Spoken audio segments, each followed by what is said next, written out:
عليكم ورحمة الله وبركاته. إن الحمد لله نحمده ونستعينه ونستغفره ونعوذ بالله من شرور أنفسنا ومن سيئات أعمالنا من يهده الله فلا مضل له ومن يضلل فلا هادي له وأشهد أن لا إله إلا الله وحده لا شريك له وأشهد أن محمدًا عبده ورسوله. يا أيها الذين آمنوا اتقوا الله حق تقاته ولا تموتن إلا وأنتم مسلمون. يا أيها الناس اتقوا ربكم الذي خلقكم من نفس واحدة وخلق منها زوجها وبث منهما رجالا كثيرا ونساء واتقوا الله الذي تساءلون به والأرحام إن الله كان عليكم رقيبا. يا أيها الذين آمنوا اتقوا الله وقولوا قولا سديدا يصلح لكم أعمالكم ويغفر لكم ذنوبكم ومن يطع الله ورسوله فقد فاز فوزا عظيما. أما بعد فإن خير الحديث كتاب الله وخير الهدي هدي محمد صلى الله عليه وسلم وشر الأمور محدثاتها وكل محدثة بدعة وكل بدعة ضلالة وكل ضلالة في النار. فأعوذ بالله من الشيطان الرجيم. وإذ قال لقمان لابنه وهو يعظه يا بني لا تشرك بالله إن الشرك لظلم عظيم. وقال رسول الله صلى الله عليه وسلم لابن عباس رضي الله عنه يا غلام لا تشرك بالله ولو حركت أو قتلت أو كما قال عليه الصلاة والسلام. আলহামদুলিল্লাহ, যাবতীয় প্রশংসা গুণাগুণ হামদু সানাসি আল্লাহ রাব্বুল আলামিনের জন্য, যে আল্লাহ সুবহানাহু ওয়া তাআলা নাজাতের সমস্ত রাস্তা সমস্ত পথ তিনি আমাদেরকে বাতলে দিয়েছেন তার ওহীর মাধ্যমে। সে আল্লাহ সুবহানাহু ওয়া তাআলার আমরা শুকরিয়া জ্ঞাপন করি, আলহামদুলিল্লাহ। অতঃপর শতকোটি সালাম ও শান্তির দ্বারা বর্ষিত হোক প্রিয় নবী মুহাম্মদ মুস্তাফা সাল্লাল্লাহু আলাইহি সাল্লামের উপর, যে রাসূলুল্লাহ সাল্লাল্লাহু আলাইহি সাল্লাম কোরআনের প্রতিটি আহকাম বিধিবিধান তিনি তাফসীর করে প্র্যাকটিক্যালে বাস্তবে তিনি দেখিয়ে দিয়েছেন, এবং কল্যাণের এমন কোনো পথ বাকি নেই যা তিনি আমাদেরকে বাতলে দেননি, এবং অকল্যাণের যত পথ ছিল সব সম্পর্কে তিনি সতর্ক সাবধান করেছেন। সেই রাসূল সাল্লাল্লাহু আলাইহি সাল্লামের শানে আমরা সংক্ষিপ্ত সালাম ও সালাত পেশ করি। আল্লাহুম্মা সাল্লি আলাইহি আল্লাহুম্মা বারিক আলাইহি। সম্মানিত উপস্থিতি, অনেকদিন পর আবার আপনাদের সাথে এই সংক্ষিপ্ত মোলাকাত, এই সাক্ষাতে আলহামদুলিল্লাহ আল্লাহ শুকরিয়া জ্ঞাপন করছি যে এই প্রবাসের বুকে শত ব্যস্ততার মধ্যে হলেও দুনিয়ার কাজকর্ম, নিজের স্বার্থ, নিজের কিছু চাহিদা সব কিছুকে আপনারা বিসর্জন দিয়ে আল্লাহর দ্বীনকে শিক্ষার জন্য, দ্বীনি কথা শোনার জন্য, এবং অবশ্যই শোনার পরে আমল করবেন এরকম সৎ নিয়ত নিয়ে আপনারা এসেছেন, যে এখানে বসেছেন। আল্লাহ সুবহানাহু ওয়া তাআলা আপনাদের সবাইকে, আমাকে সহ আপনাদের সবাইকে যেন কবুল করেন, আল্লাহুম্মা আমিন। এই মাহফিল, এই মজলিস যেন আল্লাহ সুবহানাহু ওয়া তাআলা আমাদের পরকালের নাজাতের একটা উসিলা হিসেবে কবুল করেন, আল্লাহুম্মা আমিন। আমি আসলে কি বলবো, আমার ডানে একজন শাইখ, মুহতারাম শাইখ রয়েছেন, সামনে আর একজন শাইখ। তারপরও মাঝে মধ্যে ছোটো ভাই হিসেবে ভালোবাসেন, আপনারা ভালোবাসেন, এই জন্য ডাকেন, আসি। নইলে আমরা আপনাদেরকে কোনো খোরাক দেব বা ওরকম ইলমি যোগ্যতা আমাদের মধ্যে নাই।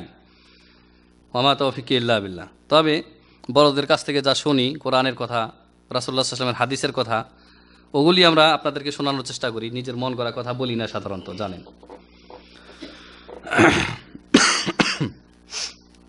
আর ঠান্ডার কারণে গলার ভয়েসও বুঝতে পারতেছেন, অত সুবিধা না। তো যা হোক, আমি শুরুতে আপনাদের সামনে যে আয়াতে কারিমা তেলাওয়াত করেছি সূরা লোকমানের একটি আয়াত, এবং রাসূলুল্লাহ সাল্লাল্লাহু আলাইহি ওয়াসাল্লামের একটি হাদিসে কারিমা, একটি হাদিস, নবী সাল্লাল্লাহু আলাইহি ওয়াসাল্লামের পবিত্র জবান মোবারকের একটি হাদিস আপনাদেরকে শুনিয়েছি। এগুলিকে সামনে রেখে কিছু কিঞ্চিত আলোচনা করব। ওমা তৌফিক ইল্লা বিল্লাহ, আলাইহি তাওয়াক্কালতু ওয়া ইলাইহি উনীব। প্রিয় ভাই বন্ধুগণ, আমরা অনেকে বাবা হয়েছি, তাই না? সন্তান সন্ততির বাবা হয়েছি, অনেকে হবেন, অনেকে হওয়ার পথে। তো বাবা হিসাবে সন্তানের প্রতি কি কর্তব্য, কি করণীয়, সেটা আল্লাহ সুবহানাহু ওয়া তাআলা 1400 বছর আগে একটি সূরায় কয়েকটি আয়াতের মাধ্যমে আল্লাহ রাব্বুল আলামিন আমাদের জন্য উপমা পেশ করেছেন, আমাদের জন্য দৃষ্টান্ত পেশ করেছেন। আর এর আগে 1400 বছর নয়, বরং লোকমান আলাইহিস সালাতু ওয়াস সালাম তার জামানাটা হচ্ছে, যদিও মতভেদ থাকতে পারে এই ব্যাপারে, কিন্তু অনেক বছর আগে, এক কথায় কয়েক হাজার বছর আগে, মুসা আলাইহিস সালামের জামানার আগে পরে হবে। আর লোকমান আলাইহিস সালাম সম্পর্কে মতভেদ রয়েছে যে তিনি নবী ছিলেন না রজুলুন সালেহ, নেককার ব্যক্তি ছিলেন। মতভেদ রয়েছেন, কেউ বলেছেন যে তিনি নবী ছিলেন, আবার কেউ বলেছেন যে না, তিনি নবী ছিলেন না, তিনি আবদুন সালেহ, রজুলুন সালেহ ছিলেন। সে যাই হোক, দুটোর যে কোনো একটা হবে। কিন্তু আসল কথা হচ্ছে যে লোকমান আলাইহিস সালাম সম্পর্কে আমরা যতটুকু বর্ণনা পাই তাফসিরের কিতাবে দিতে, তিনি শারীরিক গঠনের দিক থেকে ছিলেন একজন কালো মানুষ। কী ধরনের মানুষ? সুশ্রী, সুন্দর না কালো? কালো মানুষ, এবং বেটে, খাটো। এক কথায় চেহারাও তো সুন্দর ছিল না, সুশ্রী ব্যক্তি ছিলেন না। কিন্তু সেই লোকমান আলাইহিস সালাতু ওয়াস সালামের নাম কোরআনে কারিমে একটি আয়াতে নয়, বরং তার নামে একটি স্বতন্ত্র সূরা নাজিল হয়েছে। তিনি কি এমন কাজ করেছিলেন, কি এমন দায়িত্ব পালন করেছিলেন, যার কারণে আল্লাহ সুবহানাহু ওয়া তাআলা তার নামকে সোনার হরফে কোরআনে কারিমে স্থান দিয়েছেন, একটি সূরার নামে তার নামকে নামকরণ করেছেন। একটা সূরাকে তার নামে নামকরণ করেছেন আল্লাহ সুবহানাহু ওয়া তাআলা, এবং কিয়ামত পর্যন্ত আগত সমস্ত মুমিন মুসলিমদের জন্য তার এই নসিহত, উপদেশ বাণী, তিনি যা তার সন্তানকে করেছিলেন, আদরের ছেলেকে করেছিলেন, সেই নসিহত বাণী আমাদের জন্যও চিরস্মরণীয় এবং বরণীয়। এখান থেকে আরেকটি জিনিস আমরা বুঝতে পারি খুবই ক্লিয়ার, আল্লাহ সুবহানাহু ওয়া তাআলার কাছে চেহারার কোনো দাম আছে বলেন? যে একজন খুবই সুশ্রী, সুন্দর, সুঠাম দেহের অধিকারী, একেবারে নুরানি চেহারা যেটাকে বলা হয়, তাই না? আর পাশাপাশি ধরে নেন একজন আফ্রিকার কালো নিগ্রো, নাক চ্যাপটা, দেখতে একেবারে অসন্তর, একবার যদি চোখ যায় তো দ্বিতীয়বার তাকাইতে মন চায় না। এই দুজনকে পাশাপাশি দাঁড় করিয়ে ইমান ইসলামের ভিত্তিতে, তাকওয়ার ভিত্তিতে, তাকওয়ার মাপকাঠিতে দুজনকে আপনি তুলনা করেন। যেই ব্যক্তি সুন্দর, ওই ব্যক্তি হয়তো আল্লাহর দ্রোহী, আল্লাহর দুশ্মন, আল্লাহর বন্ধু নয়। পক্ষান্তরে কালো নিগ্রো হাবশি, সে আল্লাহওয়ালা, পরহেজগার। আল্লাহর কাছে কে বেশি প্রিয়? এই কালো লোকটি, তাই না? এই জন্য নবী সাল্লাল্লাহু আলাইহি ওয়াসাল্লাম ইরশাদ করেছেন, সহিহাইনে হাদিস রয়েছে, ইন্নাল্লাহা লা ইয়ানজুরু ইলা আজসাদিকুম, আল্লাহ সুবহানাহু ওয়া তাআলা তোমাদের দেহের দিকে, দেহের অবয়ব, সুঠাম দেহ, এদিকে আল্লাহ রাব্বুল আলামিন তাকান না। মানে এগুলির মূল্য আল্লাহর কাছে নেই। ওয়ালাকিন ইয়ানজুরু ইলা কুলুবিকুম, বরং আল্লাহ সুবহানাহু ওয়া তাআলা দেখেন তোমাদের অন্তরের দিকে। আল্লাহ তাআলা দেখেন কার অন্তরটা কত ভালো, কার অন্তরটা কত পরিশুদ্ধ, কার অন্তরটা ইমানে ভরপুর, কার অন্তরটা তাকওয়া, ইমান এবং তাওহীদে ভরপুর, এবং কলুষমুক্ত শিরক, বিদআত এবং পাপাচার থেকে। এটা আল্লাহ দেখেন। কার অন্তরটা আল্লাহ অভিমুখী, মুনিব ইলাল্লাহ, আল্লাহ রাব্বুল আলামিন অন্তরের দিকে দেখেন। এই জন্য বেলাল রাদিয়াল্লাহু তাআলার মতো একজন হাবশী কৃতদাস, যার জীবনের অধিকাংশ সময় দাসত্বের জীবনে তিনি বন্দী ছিলেন জালেম কাফেরের ঘরে, সেই বেলাল রাদিয়াল্লাহু তাআলা আনহু ইমান ইসলামের বদৌলতে আল্লাহ সুবহানাহু ওয়া তাআলা তাকে আল্লাহ সুবহানাহু ওয়া তাআলা এতই মর্যাদা দিলেন তাকে, যে রাসূলুল্লাহ সাল্লাল্লাহু আলাইহি ওয়াসাল্লামের ডান হাত, মানে আবু বকর, ওমর, ওসমান, এদের ব্যতীত তাদের মর্যাদা তো আলাদা, কিন্তু রাসূলুল্লাহ সাল্লাল্লাহু আলাইহি ওয়াসাল্লামের স্পেশাল খাজানসি, কি করতে হবে কি করতে হবে না সব কিছু। বেলাল ইফআল কাজা, বেলাল ইফআল কাজা, বেলাল এটা করো, বেলাল ওটা করো, বেলাল আজান দাও, বেলাল অমুককে দেখা করতে আসছে ওকে নিয়ে আসো, অমুককে বিদায় দাও, সব হচ্ছে কাকে? বেলাল, বেলাল, বেলাল। অথচ রাসূলুল্লাহ সাল্লাল্লাহু আলাইহি ওয়াসাল্লামের সাথে রক্তের কোন সম্পর্ক ছিল বেলালের? গোষ্ঠীর ছিল? কোথায়? সেই হাবাসার। কিন্তু বেলালের ঈমান, তাকওয়া তার অন্তরে পরিপূর্ণ ছিল, এই ঈমান ইসলামের ভিত্তিতে, তাকওয়ার ভিত্তিতে আল্লাহ সুবহানাহু ওয়া তাআলা তার প্রিয় হাবিবের সহচর বা সঙ্গীত হিসেবে সাহচর্য দিয়েছিলেন তাকে রাদিয়াল্লাহু তাআলা। অনুরূপ লোকমান আলাইহিস সালামের কথা বললাম যে তিনি সুশ্রী দেখতে ছিলেন না, সুন্দর দেখতে ছিলেন না, মানে বিশ্রী দেখতে, যেমনটি মানে বাহ্যিকভাবে, কিন্তু আল্লাহ সুবহানাহু ওয়া তাআলার কাছে এতই মাহবুব, এতই প্রিয়, তার নামে একটি সূরা নাজিল করেছেন। এবং তিনি তার সন্তানকে যে নসিহতগুলি করেছিলেন, নসিহত বাণী পেশ করেছিলেন, সন্তানকে কিছু আদেশ করেছিলেন, কিছু নিষেধ করেছিলেন। আর এখানে ধারাবাহিকভাবে সে আদেশ নিষেধগুলো বর্ণিত হয়েছে। তো লোকমান আলাইহিস সালাতু ওয়াস সালামের এই নসিহত বাণী থেকে বা উপদেশমালা থেকে আমাদের শিক্ষা কি, সেটাই হচ্ছে আজকের প্রতিপাদ্য বিষয়বস্তু। আপনি আপনার ছেলে মেয়েকে জন্মে দিয়েছেন, আপনার ছেলে মেয়ের জন্য আপনি খুব চিন্তা ফিকির করেন যে তাদেরকে আপনি ইংলিশ মিডিয়ামে আপনি পড়াবেন, তাদেরকে বড় বড় ডিগ্রি লাভ করাবেন, বড় বড় তারা গ্র্যাজুয়েট ব্যক্তি হবে, ডাক্তার, ইঞ্জিনিয়ার, আরও কত কিছু রয়েছে সব বানাবেন। ওর এক কথায় দুনিয়ার দিক থেকে আপনি তাদেরকে কোনো অভাবে রাখবেন না। শুধু এতটুকুই, মানে দুনিয়ার চিন্তা। আপনি আপনার দায়িত্ব পালন করলেন? কখনো না, কখনো না। যতক্ষণ পর্যন্ত লোকমান আলাইহিস সালাতু ওয়াস সালাম তার বেটাকে সম্বোধন করে, তার আদরের ছেলেকে সম্বোধন করে যেই নসিহত বাণী পেশ করেছিলেন, যেই কাজ থেকে নিষেধ করেছিলেন আর যেই কাজ করতে বলেছিলেন, এইরকম দায়িত্ব যতক্ষণ পর্যন্ত আপনি পালন না করব, ততক্ষণ পর্যন্ত আপনি কেউই সন্তানের প্রতি, ছেলে মেয়ের প্রতি দায়িত্ব পালন করব না, হবে না, দায়িত্ব পালন হবে না। রাসূলুল্লাহ সাল্লাল্লাহু আলাইহি সাল্লামের হাদিস অনেকবারই শুনেছেন, এখন হয়তো দ্বিতীয়বার, তৃতীয়বার, চতুর্থবার শোনা হবে।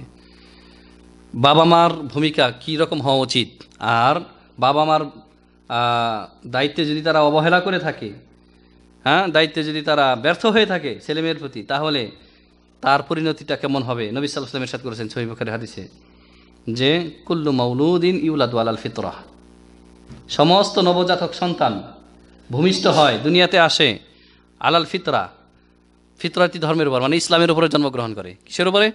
ইসলামের উপরে, মুসলিম হয়ে জন্মগ্রহণ করে। আবাহু, তার পিতামাতা, সন্তানের পিতামাতা, ইউহাউইদানিহি, ওই সন্তানকে ইহুদি বানিয়ে দেয় যদি বাবা মা ইহুদি হয়। আউ নাসরাইনিহি, আর যদি বাবা মা নাসারা হয়ে থাকে, খ্রিস্টান হয়ে থাকে, তাহলে ইউনাসসিরানিহি, তাকে খ্রিস্টান বানিয়ে দেয়, চার্চে নিয়ে যায়, গির্জায় নিয়ে যায়। আউ ইউমাজ্জিসানিহি, আর বাবা মা যদি আগুন পূজারী হয়, অগ্নি পূজারী হয়, তাহলে বাবা মা ছেলে সন্তানকে কি বানিয়ে দেয়? আগুন পূজারী বানিয়ে দেয়। এখানে নবী সাল্লাল্লাহু আলাইহি ওয়াসাল্লাম 3টা বাতিল ধর্মের কথা বলেছেন, কিন্তু এর সাথে আপনি যত বাতিল ধর্ম ইসলাম ব্যতীত রয়েছে পৃথিবীতে সব তুলনা করেন। হিন্দু হলে হিন্দু বানিয়ে দেয়, কবর পূজারী হলে কবর পূজারী বানিয়ে দেয়, নাস্তিক হলে নাস্তিক বানিয়ে দেয়, শিয়ারাফিজি হলে শিয়ারাফিজি বানিয়ে দেয়, যা ইচ্ছা তাই। তাহলে আপনি তো মুসলিম, আলহামদুলিল্লাহ। তো মুসলিম তো এমন কোনো উত্তরাধিকারী বা ওয়ারিশের মতো কোনো সম্পত্তি না যে আপনি কাজ করেন আর না করেন, বাপদাদার কাছ থেকে যে সম্পত্তি পেয়েছেন তা নষ্ট হবে না বা কেউ কেড়ে নিতে পারবে না, বিষয়টা তো এমন না। ইসলাম এমন একটা জীবন ব্যবস্থা বা মুসলিমের খাসলত এমন একটা বিষয় যে মুসলিম ঘরে জন্মগ্রহণ করার পরে ওই সন্তানটা ভূমিষ্ঠ হয়েছে ইসলামের উপর, ঠিক আছে, কিন্তু এই সন্তানটা যখন ধীরে ধীরে বড় হবে তখন তাকে ইসলাম শিখাতে হবে না, শিখাতে হবে না? এই ছেলেটাকে এক পাশে রাখেন যে মুসলিম ঘরে জন্মগ্রহণ করলো আর তাকে কিছুই শেখানো হলো না। শুরুতে কালেমায়ে তাওহীদ, কালেমা, আল্লাহর প্রতি ঈমান, রাসূলের প্রতি ঈমান, ইসলাম কিছুই শিক্ষা দেওয়া হলো না। এই করতে করতে 10-12 বছর হয়ে গেল। পাশাপাশি একটা হিন্দুর ছেলেকে নেন, ও বড় হয়ে উঠতেছে, 10-12 বছর পর্যন্ত কিছু শেখানো হলো না। আচ্ছা বলুন, এই মুসলিম 10-12 বছরের ছেলে আর এই হিন্দুর ছেলে কোনো পার্থক্য থাকবে? জ্ঞানের দিক থেকে কোনো পার্থক্য থাকবে? তাহলে আপনি কিছুই যদি না শিখান তাকে, ঈমান, ইসলাম, তারপরে ইসলামী আকীদা, তারপরে ইসলামের বিধিবিধান, আহকাম, সলাৎ সম্পর্কে মাসলা মাসাইল কিছুই শিখালেন না, আর আপনি দাবি করে বসলেন যে আমরা তো মুসলিম আর ওরা হচ্ছে হিন্দু কাফের, আমরা জান্নাতে যাব ওরা জাহান্নামে যাবে, এরকম ধারণা, এরকম বিশ্বাস বা এরকম দাবি মিথ্যা না? আশার নামে নিরাশা না? জি। এবার আসুন, এতগুলি কথা এই জন্য বললাম যে আমাদের একটা দায়িত্ববোধ আছে, প্রত্যেকে বাবা হয়েছি, হব ইনশাআল্লাহ, হওয়ার পথে। আর ছেলে মেয়ের প্রতি বলবো না যে দরদ নাই, দরদ যথেষ্ট আছে, কিন্তু মায়া মমতা প্রকাশের ক্ষেত্রে বা তাদের হিতাকাঙ্ক্ষী যে তাদের যে কল্যাণকামী, এই ক্ষেত্রে আমরা ভ্রান্ত, অনেক সময় অধিকাংশ ক্ষেত্রে ভুল পথের অনুসরণ করে থাকি। ছেলেমেয়ের ভালো চাই, কিন্তু ভালো চাওয়ার পরে তাদেরকে সঠিক পথে না দিয়ে তাদেরকে বিপদগামী পথে ছেড়ে দিলাম। শুধু দুনিয়া শিক্ষা দিলাম, দুনিয়া শিক্ষার জন্য সায়েন্স টেকনোলজি, যে পথে উপার্জন হবে, মাল আসবে, টাকা পয়সা আসবে, সেটা শিক্ষার জন্য জীবনের সব ত্যাগ করলাম, কিন্তু ইসলাম শিক্ষার জন্য বিন্দুমাত্র কোনো শ্রম দিলাম না, কিছু ব্যয় করলাম না। তাহলে আপনি দায়িত্ব পালন করলেন যথাযথ? নবী সাল্লাল্লাহু আলাইহি ওয়াসাল্লাম বলেছেন, আলা আলা কুল্লুকুম রাঈন, সাবধান, জেনে রেখো, শুনে রাখো, তোমরা প্রত্যেকেই রাখাল। তোমরা প্রত্যেকেই রাখাল, এর শাব্দিক অর্থ, অর্থাৎ এটার ভাব অর্থ হচ্ছে তোমরা প্রত্যেকেই দায়িত্বশীল। প্রত্যেকে কি দায়িত্বশীল? রাঈন ওয়া কুল্লুকুম মাসউলুন আর রাইয়াতিহি, আর প্রত্যেকেই মাসউল হবে, জিজ্ঞাসিত হবে। আল্লাহ তাআলা তোমাদেরকে জিজ্ঞাসা করবেন, হিসাব নেবেন তোমাদের দায়িত্ব সম্পর্কে, কি দায়িত্ব পালন করেছিল। আপনার নিজের দেহের মধ্যে যা কিছু রয়েছে এবং আপনার নিজে ব্যতীত আপনার স্ত্রী, আপনার ছেলে মেয়ে, আপনার ধন সম্পদ সব কিছু আল্লাহর দেয়া আমানত কিনা? লিল্লাহি মুলকুস সামাওয়াতি ওয়াল আরদ, আসমান জমিনে যা আছে, যা কিছু আছে কার? আমরা পড়ি না ইন্না লিল্লাহি ওয়া ইন্না ইলাইহি রাজিউন, অর্থ তো জানি না অনেকে, এই জন্য বুঝি না। ইন্না লিল্লাহ, আমরা আল্লাহর, আমরা কার? আল্লাহর। ওয়া ইন্না ইলাইহি রাজিউন, আর প্রত্যাবর্তন কার দিকে? আল্লাহর দিকে। তো আল্লাহ সুবহানাহু ওয়া তাআলা কোরআনে কারিমে বিভিন্ন জায়গায় বিভিন্ন ভঙ্গিমাতে বলেছেন, ইন্নামা আমওয়ালুকুম ওয়া আওলাদুকুম ফিতনা, তোমাদের ধন সম্পদ, তোমাদের সন্তান সন্ততি তোমাদের জন্য ফিতনা, পরীক্ষা স্বরূপ, বালা মুসিবত। বালা মুসিবত তখনই হবে যখন এগুলি জাহান্নামে যাওয়ার কারণ হবে। আর পরীক্ষা যদি পাশ করতে চান তাহলে তার যথাযথ দায়িত্ব পালন করতে হবে। একজন বাবা তার পরিবারের কি দায়িত্বশীল? একজন বাবা পরিবারের দায়িত্বশীল, রাখাল। অনুরূপ এভাবে আপনি উপরে যে যারা নেতৃত্বে রয়েছে, সমাজের নেতৃত্বে, থানা পর্যায়ে, উপজেলা, জেলা, গোটা দেশের যারা নেতৃত্ব দিচ্ছে তারা হচ্ছে মাসউলুন আর রাইয়াতি, গোটা দেশের তারা রিআয়াতের দায়িত্ব তাদের উপর রয়েছে। যে যত বড় নেতা, যে যত বড় দায়িত্বশীল, তার হিসাব তত বড় কিনা? নেতা হয়ে এত খুশি হয়েন না, এত আমার ফুর্তির কোনো নাই, সুযোগই নাই। আজকাল মানুষ এটাকে ফেভারাইট বা এটা আনন্দ প্রকাশের একটা হিসেবে গ্রহণ করেছে, অথচ নেতৃত্ব থেকে সালফে সালেহিন সাহাবায়ে কেরাম নেতৃত্ব থেকে পালাতেন, তারা ধরে এনে বসাই দিত নেতৃত্বে। আর এখন নেতৃত্বের জন্য মানুষ প্রার্থী হয়। কি হয়? প্রার্থী, পদপ্রার্থী। খেদমত করার সুযোগ দিন, খেদমত করার সুযোগ দিন না চুরি করার সুযোগ দিন। আল্লাহ হেদায়েত করেন, আমাদের নেতাদেরকে আল্লাহ হেদায়েত করেন। আসুন মূল আলোচনায়। আউযু বিল্লাহি মিনাশ শাইতানির রাজীম। وَإِذْ قَالَ لُقْمَانُ لِابْنِهِ وَهُوَ يَعِظُهُ يَا بُنَيَّ لَا تُشْرِكْ بِاللَّهِ, আর যখন লুকমান আলাইহিস সালাম বললেন লিবনিহি, তার ছেলেকে সম্বোধন করে, ইয়া বুনাই, হে বৎস, হে আদরের সন্তান। আরবিতে বুনাইয়া বলে যে ডাক দেওয়া হয়, বুনাইয়া, বুনাইয়াতি, মেয়েকে বুনাইয়াতি বলা হয়, আর ছেলেকে বুনাইয়া বলে ডাক দেয়। এটা হচ্ছে অত্যন্ত আদরের ডাক। হে আমার আদরের সন্তান, হে আমার বৎস, হে আমার কলিজার টুকরা, কত সুন্দর করে। তাহলে আপনার ছেলেকে, ছোট ছেলেকে, মেয়েকে যখন কোনো বিষয় আপনি উপদেশ দিবেন বা কোনো জিনিস থেকে নিষেধ করবেন, প্রথমে তার মনকে আকৃষ্ট করতে হবে কিনা, বাবা এদিকে আসো, মা শোনো কথা।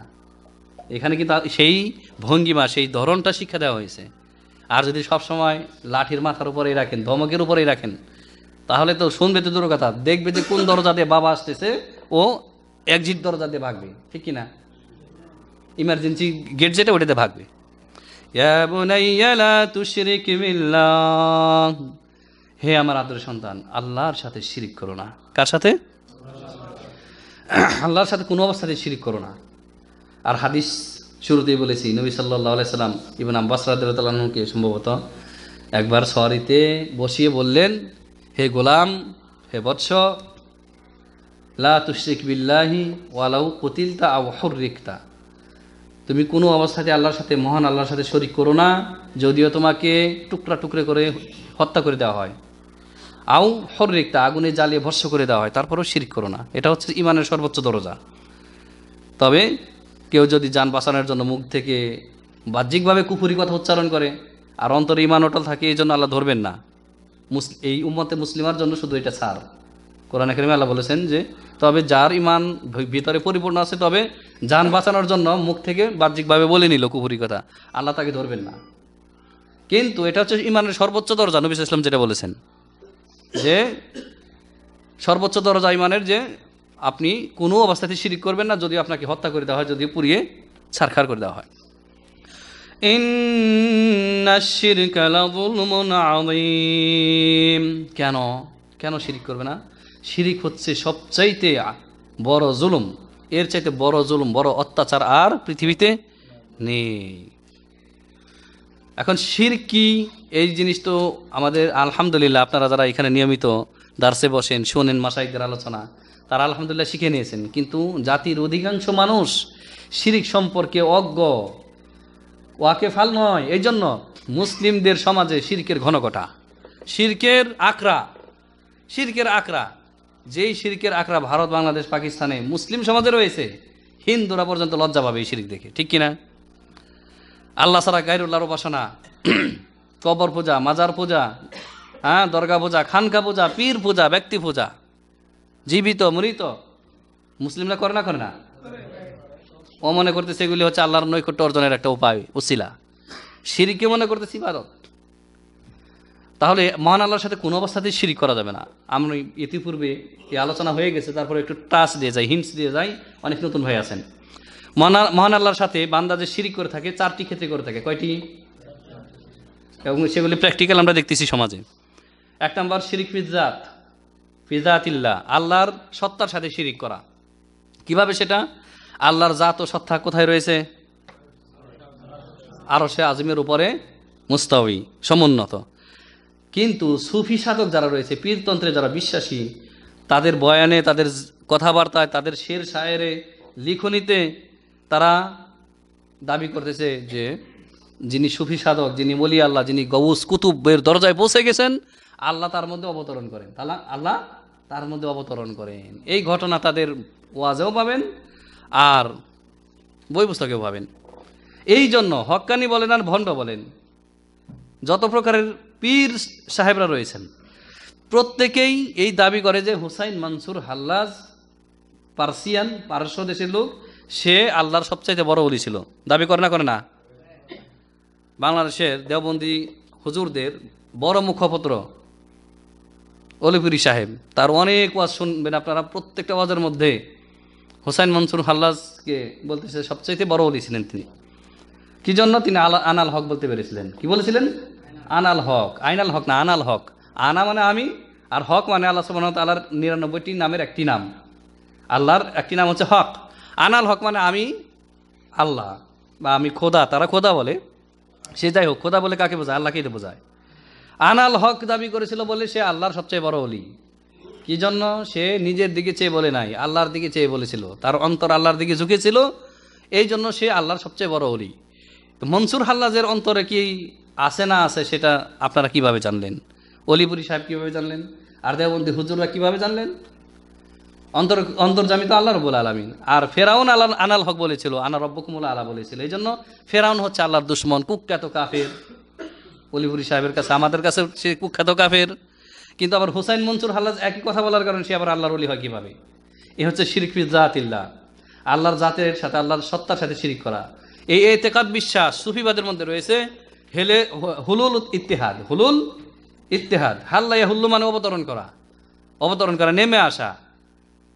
তারপর ইত্তেহাদ মানে মিশে যাওয়া, একাকার হয়ে যাওয়া। বান্দা এবং আবদ এবং মাবুদ একাকার হয়ে যাওয়া। যেমন পানির সাথে চিনি অথবা লবণকে মিক্স করে দিলেন, এখন বলা যাবে না এটাই পানি এটাই চিনি, একাকার হয়ে আলাদা একটা জিনিস, শরবত হয়ে গেছে।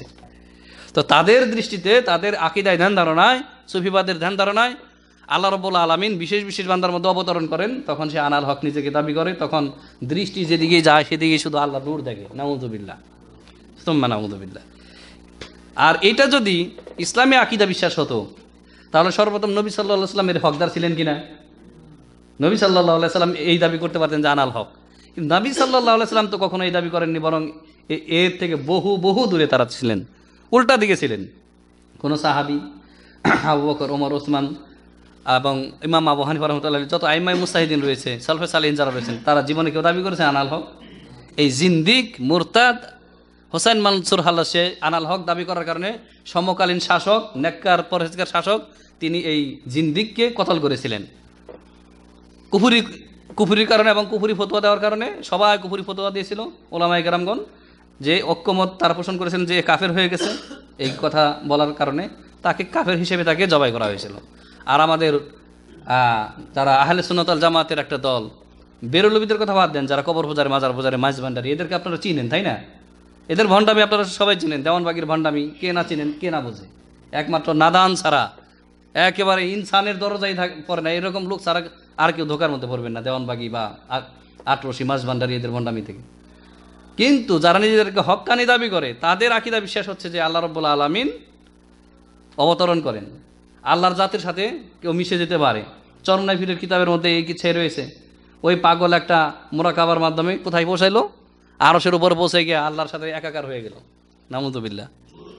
এটা হক্কানি পীরের কথাই বলি। এইগুলি কথা হক্কানি পীরের দূরের কথা।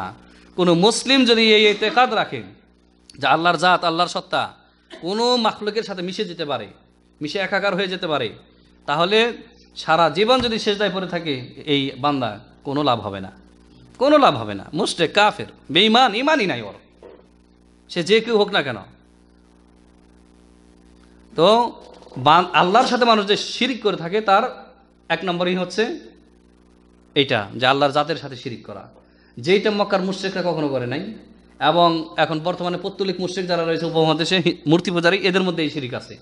এরা বলে যে ভগবানের অবতরণ হয়েছে রামের মধ্যে, ভগবানের অবতরণ হয়েছে কৃষ্ণের মধ্যে, এই জন্য তারা এগুলি পূজা করে। তারা অবতরণে বিশ্বাসী। এই অবতরণই হচ্ছে হলুলের আকীদা। আরবিতে এটাই হচ্ছে হলুল। দুই নাম্বার, রবের সাথে শিরক, আল্লাহ সুবহানাহু ওয়া তাআলার সাথে যে শিরক করে থাকে মানুষ, দুই নাম্বার যে দিকটি রয়েছে তা হচ্ছে আল্লাহ রুবুবিয়তের সাথে শিরক। কিসের? আল্লাহ রুবুবিয়তের সাথে শিরক। আল্লাহ যে প্রভু, আল্লাহ রাব্বুল আলামিন এককভাবে সৃষ্টিকর্তা, এককভাবে রিজিকদাতা, এককভাবে মুদাব্বির, ইউদাব্বিরুল আমর মিনাস সামাই ইলাল আরদ, আসমান থেকে নিয়ে জমিন পর্যন্ত সমস্ত কর্ম এককভাবে কে করেন? না আল্লাহ রাব্বুল আলামিনের কোনো সহযোগী রয়েছে? লাত, উজ্জা, হুবল, মানাত, ইয়াগুস, ইয়াউক, নাসর, যাদের পূজা আগের দিনের মুশরিকরা করতো, এরা শরীক রয়েছে? তো বর্তমানে যারা গৌস কুতুব রয়েছে, আব্দুল কাদের জিলানী, তারপর আপনার মাইনুদ্দিন চিশতি, শাহজালাল, শাহপরান, এরা শরীক রয়েছে? কোনো গৌস কুতুব শরীক রয়েছে? নাই। এটা হচ্ছে রুবুবিয়াত। এই রুবুবিয়াতে মক্কার মুশরিকরা শিরিক করতো না।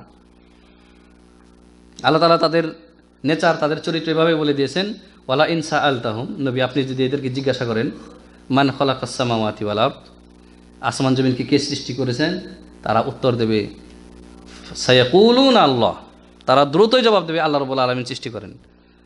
আম্মা ইয়ামলিকুস সামআ ওয়াল আবসার, দৃষ্টি শক্তি এবং চক্ষুকর্ণের মালিককে, তারা বলবে আল্লাহ রাব্বুল আলামিন। এক কথায় তারা রুবুবিয়তের সাথে আল্লাহ রুবুবিয়তের সাথে কাউকে শরীক করতো না। তারা শরীক করতো উলুহিয়াতে, ইবাদতে। কিসে? ইবাদতে, ইবাদতে শরীক করতো। তো মানব বান্দা যে আল্লাহর সাথে শিরিক করে থাকে, দুই নাম্বার যেটা বললাম যে রুবুবিয়তে, আল্লাহ রুবুবিয়তে শিরিক করে থাকে। তিন নাম্বার আল্লাহর উলুহিয়াতে, আল্লাহর ইবাদতের পুরাটাই অথবা ইবাদতের কিছু অংশ আল্লাহ ছাড়া অন্যের উদ্দেশ্যে দিয়ে থাকে, এভাবে শিরিক করে থাকে মানুষ। সলাতটা বললেন আল্লাহর জন্য, সলাতটা কার জন্য? আল্লাহর জন্য। তো সলাতের মধ্যে অনেক কাজকর্ম রয়েছে তাই না? সেজদা রয়েছে। সবচাইতে সলাতের মধ্যে সবচাইতে গুরুত্বপূর্ণ যে আল্লাহ রাব্বুল আলামিনের নৈকট্য অর্জনের সবচাইতে বড় ভঙ্গিমা, সেটা হচ্ছে সেজদা। সেই সেজদা, রুকু, তারপরে নীরবে কিয়াম, এগুলি সব হচ্ছে সলাতের অন্তর্ভুক্ত তাই না? এগুলি আল্লাহ ছাড়া আর কারোর উদ্দেশ্যে করাটাই হচ্ছে শিরিক, শিরিক ফিল ইবাদা, ইবাদতে আল্লাহর সাথে শরীক করা। অনুরূপ অন্তরের ইবাদত রয়েছে, অন্তরের ইবাদত রয়েছে। অন্তরের ইবাদত হচ্ছে তাওয়াক্কুল, তাওয়াক্কুল মানে আল্লাহর উপর ভরসা করা। আল খৌফ, ভয় করা। আল খাশিয়া, খাশিয়াও মানে ভয়, একটু ভালোবাসার সাথে, মানে গভীর ভালোবাসার সাথে ভয়। ওয়াল ইনাবা, আল্লাহর দিকে প্রত্যাবর্তন করা, আল্লাহর দিকে ঝোঁকা। যে অন্তরের যে ইবাদত রয়েছে এগুলি কাকে দিতে হবে? একমাত্র আল্লাহকে। তো এগুলিতে যদি কাউকে শরীক করা হয় তাহলে সে আল্লাহর সাথে আল্লাহর ইবাদতে শরীক করলো। এগুলি কিন্তু বুঝতে হবে। কেননা পীর সাহেব বলতেছেন যে যখন পীর সাহেবের দেয়া এই জিকির আজগার আপনারা করবেন, তখন দেখবেন আপনার অন্তর পীরের দরবারের দিকে দৌড়াচ্ছে। কার দরবারে? পীরের দরবারের দিকে দৌড়াচ্ছে মুরিদের অন্তর। অথচ আল্লাহ তাআলা কি বলেছেন? ফাফিররু ইলাল্লাহ, ফাফিররু ইলাল্লাহ, আল্লাহর দিকে বলান করো, আল্লাহর দিকে দৌড় দাও। মুনিবিনা ইলাইহি, হ্যাঁ, অন্তর তো দৌড় দেবো, অন্তর তো ঝুঁকবে আল্লাহর দিকে। আর পীর বলতেছে যে পীরের দরবারের দিকে অন্তর ঝুঁকবে। শিরক না? স্পষ্ট শিরক। তো আল্লাহর ইবাদতে কাউকে শরীক করা যাবে না। কেউ যদি ইবাদতের গোটাটা অথবা কোনো অংশ দিয়ে দিল তাহলে সে আল্লাহর ইবাদতে শরীক করলো। আল্লাহ সুবহানাহু ওয়া তাআলা ইরশাদ করেছেন সূরা আনআমের মধ্যে রয়েছে ইয়াত, কুল ইন্না সলাতি ওয়া নুসুকি ওয়া মাহইয়ায়া ওয়া মামাতি লিল্লাহি রাব্বিল আলামিন। কুল, নবী আপনি বলুন, ইন্না সলাতি, নিঃসন্দেহে আমার সালাত, আমার নামাজ, ওয়া নুসুকি, আমার জবাই কোরবানি করা, ওয়া মাহইয়ায়া ওয়া মামাতি, আমার পৃথিবীতে জীবিত থাকা এবং মৃত্যুবরণ করা, লিল্লাহি রাব্বিল আলামিন, জগৎসমূহের প্রতিপালক একমাত্র আল্লাহ রাব্বুল আলামিনের জন্য। কার জন্য? আল্লাহর জন্য। ইবাদতে কে কারও কোনো অংশ নাই। যেমন রুবুবিয়্যাতে নাই, অনুরূপ উলুহিয়্যাতে নাই, অনুরূপ আসমা ও সিফাতেও নাই। তো এই চারটি দিক দিয়ে রবের সাথে মানুষ শিরিক করে থাকে। আর শিরিক করলে তার পরিণতি কি আপনারা জানেন, তাই না? ইন্নাল্লাহা লা ইয়াগফিরু আন ইউশরাকা বিহি, নিঃসন্দেহে আল্লাহ রাব্বুল আলামিন তার সাথে শরীক করার গুনাহ মাফ করবেন নাকি? ক্ষমা করবেন না। ওয়া ইয়াগফিরু মা দুনা যালিকা লিমান ইয়াশা, আর শিরকের চাইতে ছোট গুনাহ, মিন দুনা যালিক, শিরকের চাইতে নিম্ন পর্যায়ের গুনাহ ইয়াগফিরু, আল্লাহ ক্ষমা করবেন সবাইকে না, লিমান ইয়াশা, আল্লাহ যাকে চাবেন তাকে ক্ষমা করবেন। তাহলে এই কথা কেউ যেন মনে না করি যে শিরিক তো করি না, আমি অন্যান্য পাপ করলাম তো আল্লাহ তো ক্ষমা করবেনই, আমার জন্য ক্ষমা করবেন। আল্লাহর নাম ধরে বলেছেন, ইন্ডিকেট করে বলেছেন যে তোমাকে ক্ষমা করা হবে। আপনাদের কারো নাম উল্লেখ আছে? লিমান ইয়াশা, আল্লাহ যাকে চাবেন তাকে। তো আল্লাহ তো বলেন না কাকে ক্ষমা করবেন। সব পাপ থেকে বাঁচতে হবে, বিশেষ করে শিরিক থেকে বাঁচতে হবে, বিশেষ করে শিরিক থেকে বাঁচতে হবে। আফসোস, ইসলামী দলের কিছু ভাইদের কর্মকাণ্ড দেখে তারা দেশে ইসলাম প্রতিষ্ঠা করতে চায়। আমরাও দোয়া করি আল্লাহ তৌফিক দান করেন, আল্লাহ আমিন। কিন্তু পথ ও পদ্ধতি তো রাসূলের কাছ থেকে নিতে হবে, তাই না? আপনি জনসমর্থন আদায় করার জন্য, আপনার ভোট আদায় করার জন্য আপনি সবাইকে খুশি রাখবেন, আর সবার ধর্ম বা সবার সমস্ত ধর্মের অনুসারীদের ধর্মের অনুষ্ঠানে গিয়ে আপনি উপস্থিত হবেন, সেখানে প্রসাদ খাবেন, ফুলের মালা নেবেন, বাহবা নেবেন। এই আবার কোন ইসলাম রে ভাই? শারদীয় দুর্গা পূজা উপলক্ষে দেশবাসীকে শুভেচ্ছা, ইসলামী দলের ব্যানারে পাওয়া যায়। শারদীয় দুর্গা পূজা উপলক্ষে পুরা দেশবাসীকে, নোয়াখালীবাসীকে, কুমিল্লাবাসীকে, চট্টগ্রামবাসীকে শুভেচ্ছা ইসলামী দলের পক্ষ থেকে। এটা ইসলাম? অমুসলিমদের, ইসলাম ছাড়া যত ধর্ম রয়েছে সব হচ্ছে বাতিল। তাদের কোনো ধর্মীয় অনুষ্ঠানে তাদেরকে শুভেচ্ছা জানানো, তাদের ধর্মকে সমর্থন করা কিনা? সমর্থন করা। আপনি তাদেরকে ভালোবাসেন, অথচ নবী আল্লাহ রাব্বুল আলামিন কোরআনে কারিমে কঠোরভাবে নিষেধ করেছেন অমুসলিমদের ধর্মীয় অনুষ্ঠানে বা তাদের বেদিতে, তাদের পূজার অনুষ্ঠানে সেখানে গিয়ে দাঁড়াবে এই অনুমতি নাই। নবীকে সম্বোধন করে আল্লাহ তাআলা বলেছেন লা তাকুম ফিহি আবাদা, ওখানে তুমি দাঁড়াবেও না, হে নবী সাল্লাল্লাহু আলাইহি ওয়াসাল্লাম। আর আমরা শুভেচ্ছা জানাই পূজা উপলক্ষে। ধর্ম যার যার, অনুষ্ঠান সবার। শুধু আওয়ামী লীগ বিএনপি বলে হয়ে যায়, অপরাধ হয়ে যায়। আর ইসলামের নাম দিয়ে আপনি শারদীয় দুর্গা পূজা উপলক্ষে শুভেচ্ছা জানাচ্ছেন, এতে কোনো দোষ হয় না আপনার, তাই না? এরকম দ্বিমুখী নীতি কেন ভাই? দাড়িপাল্লা দুই দিকে ঠিক রাখেন। মূলত এরা আসল ইসলাম বুঝে নাই। কিছু লোক আছে বুঝে নাই, অধিকাংশ বুঝে না। আর অল্প যারা বুঝেও না বোঝার ভান করে স্বার্থে। ইয়া বুনাইয়া লা তুশরিক বিল্লাহ ইন্নাশ শিরকা লাযুলমুন আযীম। কেননা শিরক হচ্ছে সবচাইতে বড় জুলুম, শিরক থেকে বাঁচো। আল্লাহ সুবহানাহু ওয়া তাআলা অন্য জায়গায় ইরশাদ করেছেন সূরা মাইদার মধ্যে, ইন্নাহু মান ইউশরিক বিল্লাহ ফাকাদ হাররামাল্লাহু আলাইহিল জান্নাহ। যারা শিরিক করে আল্লাহর সাথে, আল্লাহর জাতের সাথে, আল্লাহর রুবুবিয়্যাতে, আল্লাহর উলুহিয়্যাতে, আল্লাহর ইবাদতে, আল্লাহর আসমা ও সিফাতে শিরিক করে মারা যাবে। এক কথা শিরকে আকবার, সেটা প্রকাশ্য হোক আর অপ্রকাশ্য হোক, এই শিরিক করে যারা মারা যাবে আল্লাহ তাআলা বলেন ফাকাদ হাররামাল্লাহু আলাইহিল জান্নাহ, এদের জন্য অবশ্যই আল্লাহ রাব্বুল আলামিন জান্নাতকে হারাম করে দেবেন। অথচ জান্নাত কাদের জন্য? মুমিন মুসলিমদের জন্য আল্লাহ তাআলা জান্নাত করেছেন। তাহলে যাদের জন্য জান্নাতকে হারাম করবেন তাদের অবস্থান কোথায় হবে? ওয়ামা ওয়াহুন্নার ওয়ামা লিয-যালিমিনা মিন নাসির ওয়ামা লিয-যালিমিনা মিন আনসার। আর এই জালেম, সবচেয়ে বড় জালেম হচ্ছে মুশরিক, এদের জন্য সেদিন কোনো সাহায্যকারী থাকবে না। কারণ অন্য আয়াতে রয়েছে যে সমস্ত মুশরিক যে যার উপাসনা করতো বাতিল মাবুদ, সবাইকে সামনে উপস্থিত করা হবে যে তোমরা এদের পূজা করছো, যার যার মাবুদ নিয়ে ভাগো। মাবুদ যারা আছে বাতিল মাবুদ, বাবু বসো বসো বসে যাও, বাতিল মাবুদ যারা রয়েছে না তাদের সাথে বাতিল মাবুদগুলি সম্পর্কচ্ছেদ করবে, এই অনুসারীদের থেকে, ইবাদতকারীদের থেকে সম্পর্কচ্ছেদ করে চলে যাবে। প্রিয় ভাই বন্ধুগণ, তো লোকমান আলাইহিস সালাম তার ছেলেকে প্রথমে যে নসিহত করলেন, পজিটিভ না নেগেটিভ বলেন? পজিটিভ। নেগেটিভ, লা তুশরিক বিল্লাহ, শিরিক কইরো না। এটা কি হ্যাঁ বোধক না বোধক? না বোধক। আপনারা অনেকে অন্যদিকে মনোযোগ দিচ্ছেন, আলোচনার দিকে মনোযোগী হন। সর্বপ্রথম লোকমান আলাইহিস সালাম তার ছেলেকে নেগেটিভ মানে করোনা নিষেধ করলেন সবচাইতে বড় জুলুম থেকে, বড় পাপ থেকে। কেননা মানুষ লাভ যদি নাও করতে পারে পুঁজি বাঁচানোর চেষ্টা করে, ঠিক কিনা? যে কোনো ভালো ব্যবসায়ী যার একটু বুদ্ধি আছে সে চিন্তা করবে যে লাভ আমার না হোক, কমপক্ষে পুঁজিটা টিকুক। তো কমপক্ষে পুঁজি হচ্ছে আপনার ঈমান ইসলাম যাতে নষ্ট না হয়, তাই ছেলেকে সাবধান করলেন আগে শিরক থেকে। কি থেকে? শিরক থেকে। তা তো আমি আপনি বাবা হয়েছি, তাই না? ছেলেকে কোন জিনিস শিক্ষা দেবেন আগে? শিরিক করো না বাবা। শিরকের বিপরীত হচ্ছে তাওহীদ, আল্লাহর একত্ব শিক্ষা দিতে হবে না? হবে না? আপনি না পারলে এমন প্রতিষ্ঠানে পড়তে দেবেন যেখানে সে তাওহীদ শিখবে, যেখানে সে শিরিক জেনে শিরিক থেকে বিরত থাকবে। 2 নাম্বার যে নসিহত করেছিলেন, এরপরেই আল্লাহ তাআলা সেটা উল্লেখ করেছেন। আমরা সবটা হয়তো বলতে পারবো না সময়ের সংকীর্ণতার কারণে, কিন্তু যে কটা পারি। 2 নাম্বার নসিহত করেছিলেন লুকমান আলাইহিস সালাম, যেটি তার সন্তানকে আল্লাহ তাআলা, এখানে আল্লাহ সুবহানাহু ওয়া তাআলা, আল্লাহ তাআলা বলেছেন وَوَصَّيْنَا الْإِنسَانَ بِوَالِدَيْهِ حَمَلَتْهُ أُمُّهُ وَهْنًا عَلَى وَهْنٍ وَوَصَّيْنَا الْإِنسَانَ। আর আমি মানুষকে জোর নির্দেশ দিয়েছি, ওসিয়ত করেছি, নির্দেশ দিয়েছি এই মর্মে যে وَوَصَّيْنَا الْإِنسَانَ بِوَالِدَيْهِ, তার মাতা পিতা সম্পর্কে তো আমি তার পিতা মাতা সম্পর্কে জোর নির্দেশ দিয়েছি যে হামালাতুহু উম্মুহু ওয়াহনান আলা ওয়াহন, তার মা, তার জননী তাকে কষ্টের পর কষ্ট সহ্য করে তাকে বুক পেটের মধ্যে ধারণ করেছে। কয় মাস? 10 মাস 9 মাস যাই হোক। অফিসালুহু ফি আমাইন, আর তাকে দুধ ছাড়াতে লেগেছে 2 বছর। এত কষ্ট সহ্য করেছেন মা, সেই কষ্টটা আল্লাহ কোরআনে বর্ণনা করেছেন।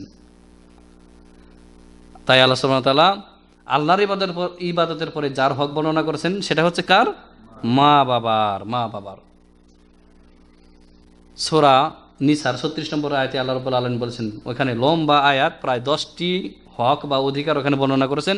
1 নম্বরে আল্লাহর ইবাদত, ওয়াবুদুল্লাহ ওয়ালা তুশরিকু বিহি শাইআ ওয়াবিল ওয়ালিদাইনি ইহসানা। ওখানেও একই কথা বলেছেন, আল্লাহর ইবাদত করো আর আল্লাহ ছাড়া অন্যের ইবাদত করিও না।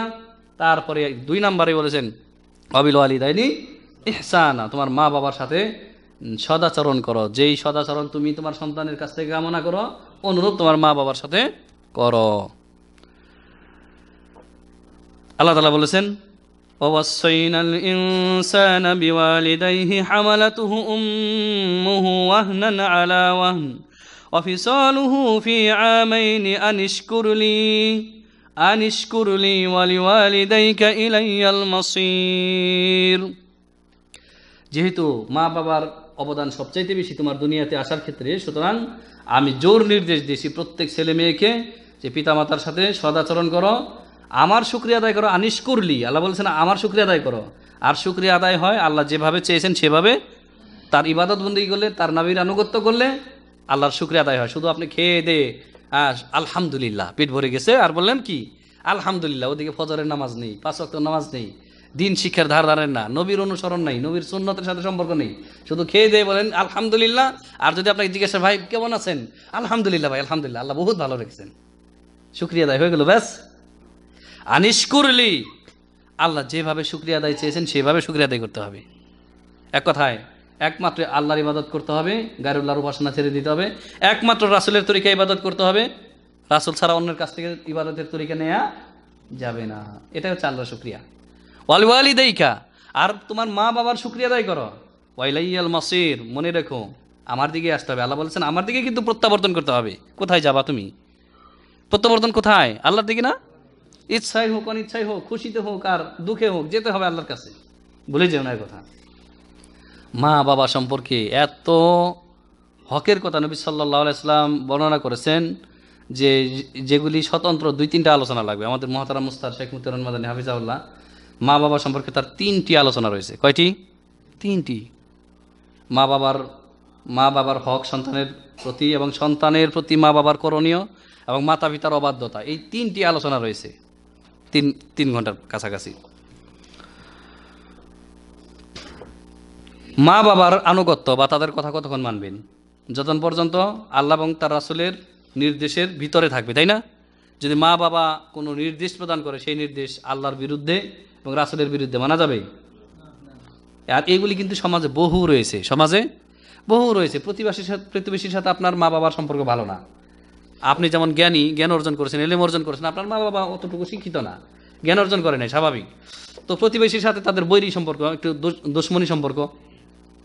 এবার আপনাকে বলবে যে সাবধান, ও বাড়ির কোনো ছেলের সাথে কথা বলবি না, তাদের সাথে কোনো দেখা সাক্ষাৎ, কোনো কথাবার্তা বলবি না, সম্পর্ক ছেদ করতে হবে। মানা যাবে? মানা যাবে না। বরং যতটুকু ইসলাম নির্দেশ দিয়েছে ততটুকু হক প্রতিবেশীকে দিতে হবে না? হবে না? ওদের একটা গৃহপালিত পশু, গরু, বকরি, মুরগি, এগুলি কিন্তু হয়। এগুলো আপনার বাড়িতে আসলো, দে, মেরে দে, পা ন্যাংরা করে দে, জবাই করে দে, গায়েব করে দে, এগুলি হয় না? হয় না? আর এগুলি নিয়ে পরে এমন দ্বন্দ্ব হয় যা মারামারি খুনাখুনি পর্যন্ত হয়ে যায় গ্রাম দেশে, হয় না?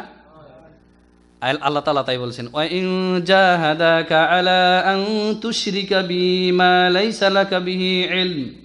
এখানে আল্লাহ সবচেয়ে গুরুতর অপরাধের কথা উল্লেখ করেছেন। ওয়া ইন জাহাদাকা, মা বাবা যদি প্রচেষ্টা চালায় তোমাকে আমার সাথে শিরিক করার জন্য। মা বাবা বোঝে না, মাজারের মান্নত মেনেছে, পীরের দরগায় সিন্নি মেনেছে, আর আপনাকে বললো বিদেশ থেকে গেছেন, চলো বাবা টাকা পয়সা কামাই করে আসছো, অমুক মাজারে তমুক মাজারে অমুক বাবার দরবারে মান্নত মেনেছি, চলো পূরণ করে আসি। যাওয়া যাবে? যে মা বাবার কথা তো মানতে হবে, নাহলে তো অবাধ্য হয়ে যাব। আল্লাহ বলেছেন যে ওয়াইন জাহাদাকা আলা আন তুশরিকা বিমা লাইসা লাকা বিহি ইলম ফালা তুতিহুমা। তোমাকে যদি শিরক করতে বল প্রয়োগ করে, তোমাকে যদি চেষ্টা চালায় যে আল্লাহর সাথে শিরিক করতে, যে সম্পর্কে তোমার কোনো জ্ঞান নেই, হে মানুষ, ফালা তুতিহুমা, সেই ক্ষেত্রে মা বাবার কথা মানবে না। এ তো শিরকের কথা বলেছেন। অনুরূপ শিরকের পরে চাইতেও যত নিচু মানে ছোট পর্যায়ের গুনাহ রয়েছে, অপরাধ রয়েছে, প্রতিবেশীর সাথে হোক আর অন্য কারোর সাথে সেই হক জড়িত থাক, সেই ক্ষেত্রে যদি মা বাবা অন্যায় আদেশ প্রদান করে তা মানা যাবে না। তবে হ্যাঁ, আল্লাহ তাআলা বলেছেন ওয়াসাহিবুহুমা ফিদ দুনিয়া মা'রুফা, দুনিয়াতে যতদিন বেঁচে আছো তাদের সাথে উত্তম পন্থায় বসবাস করো, মানে সদাচরণ করো। তাদেরকে বোঝাও যে না বাবা এটা করা যাবে না, তাদেরকে ধমকও দেওয়া যাবে না, তাদের সাথে রাগও করা যাবে না, কেন অন্যায় আদেশ দিলা, কেন বেকুবি কথাবার্তা বলো, করা যাবে এগুলি না। ওয়াসাহিবুহুমা ফিদ দুনিয়া মা'রুফা। এই মা বাবার ক্ষেত্রে আমাদের অনেক ভাইদের, আমি নিজের কথাও বলি, সবার কথাই বলি, শুধু আপনাদের সংশোধন দরকার না, আগে নিজের সংশোধন দরকার। তো আমাদের যাদের মধ্যে এই ঘাটতি রয়েছে যে ইবাদতে কোনো সমস্যা নাই, আল্লাহর ইবাদত পারফেক্ট, মাশাআল্লাহ, 5 ওয়াক্ত নামাজে কোনো ঘাটতি নেই, এলেমও আছে, হ্যাঁ, অন্যান্য হকও আছে, অন্যান্য যে মানুষের সাথে হক, কিন্তু মা বাবার সাথে ভালো সম্পর্ক নাই, চলবে না, আপনি নাজাত পাবেন অসম্ভব। এই জন্য আল্লাহ সুবহানাহু ওয়া তাআলা বলেছেন যে ওয়াসাহিবহুমা ফিদ দুনিয়া মা'রুফা ওয়াত্তাবি' সাবিলা মান আনাবা ইলাই। আর হে মানুষ, তুমি অনুসরণ করো যারা আল্লাহ অভিমুখী, আল্লাহর পথে যারা চলে তাদের অনুসরণ করো। এখানে আল্লাহ রাব্বুল আলামিন কি ধরনের সংসর্গ গ্রহণ করবেন দুনিয়াতে, কোন ধরনের মানুষের সাথে চলাফেরা করবেন, সেই পথ নির্দেশও দিয়েছেন। ওয়াত্তাবি' সাবিলা মান আনাবা ইলাইয়া, যে আমার পথের পথিক তার পথের অনুসরণ করো, আল্লাহওয়ালাদের সাথে চলো, এক কথায়। ইলাইয়া মারজিউকুম ফাউনাব্বিউকুম বিমা কুনতুম তা'মালুন। আর প্রত্যাবর্তন আমার কাছেই করতে হবে, আমার কাছে ফিরে আসতে হবে তোমাদেরকে। ফাউনাব্বিউকুম বিমা কুনতুম তা'মালুন, তোমরা যা কিছু আমল করেছো দুনিয়াতে সেই সম্পর্কে আমি তোমাদেরকে জানাবো। আমলনামা দেওয়া হবে না? হবে না?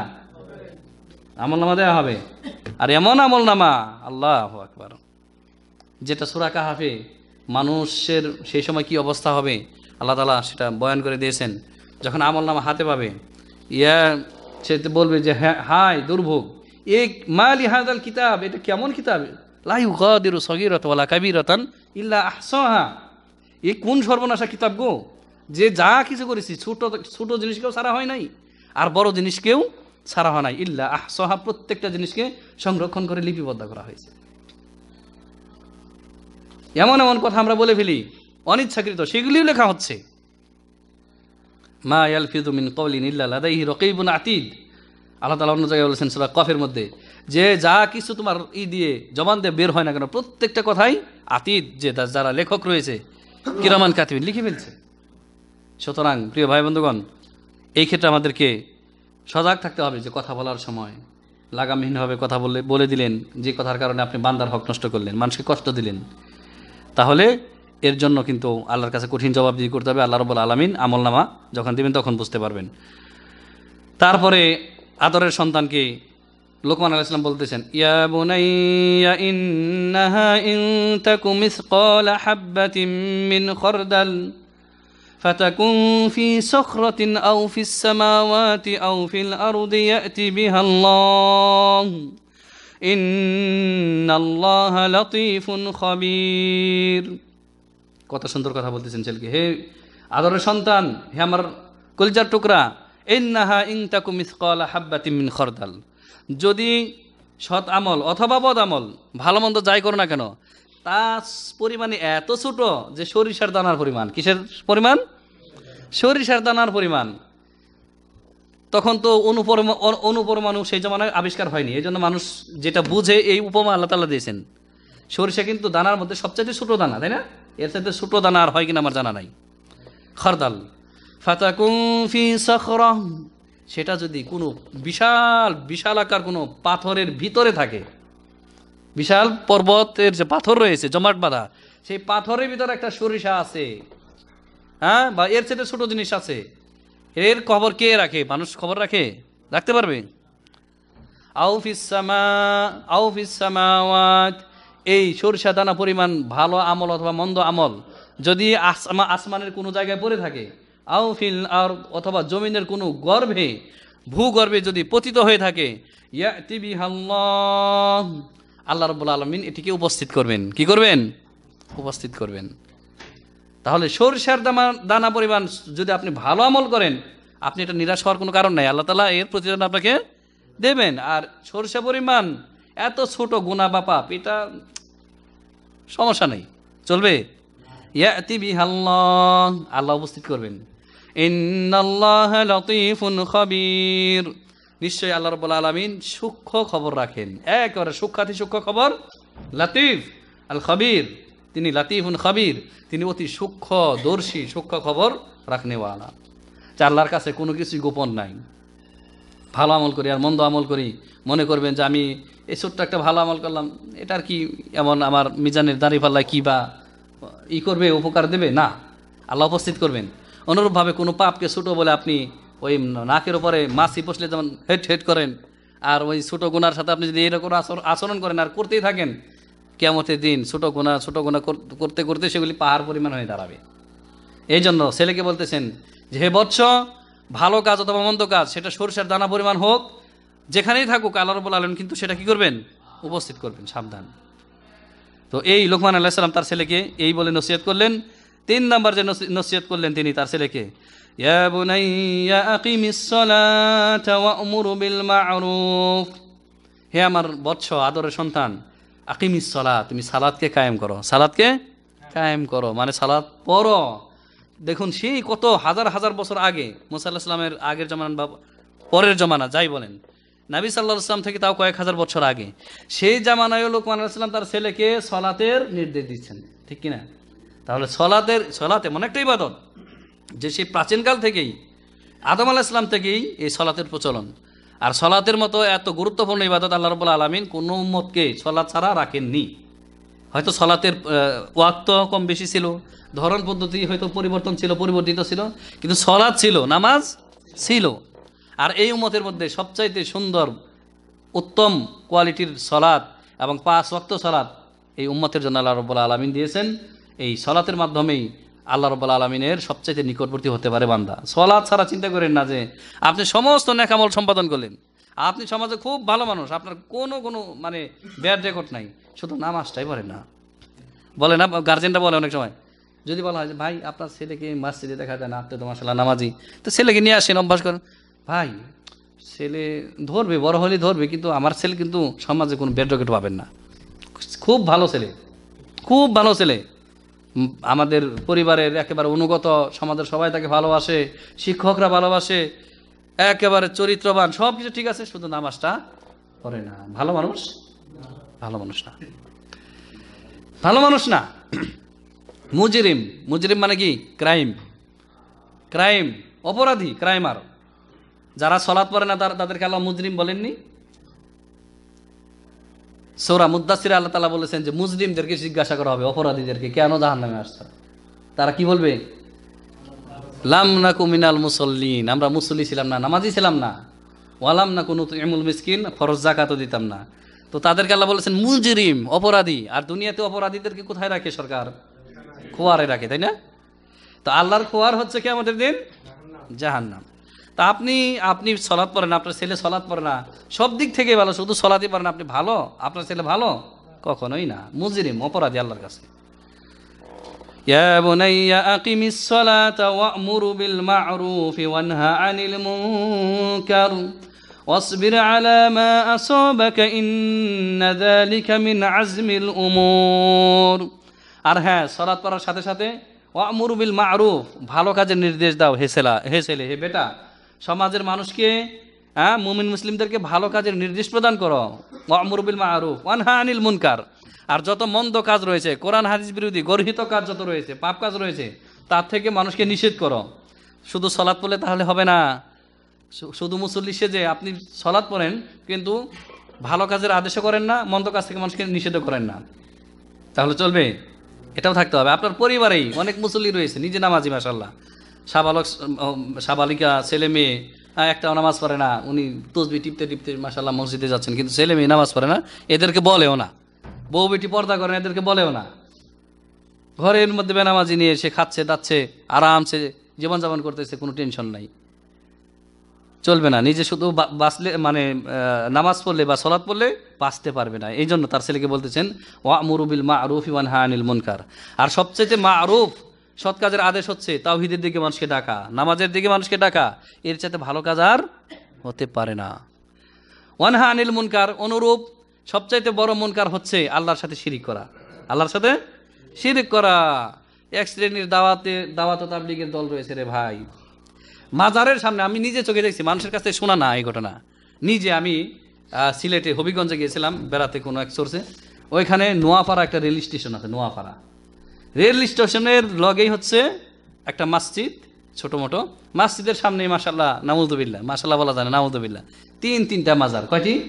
তিনটা মাজার একসাথে সারি সারি, অমুক অলি তমুক অলি তমুক অলি।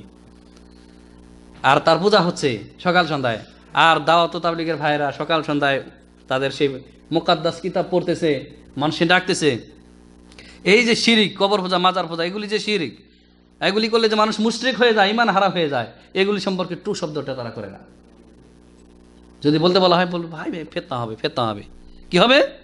ফিতনা হবে। সুন্দর করে বলেন, আপনারা তো সুন্দর করে বলতে পারেন না, বলতে পারেন, আমরা তো সুন্দর করে বলতে পারি না আপনাদের দৃষ্টিতে।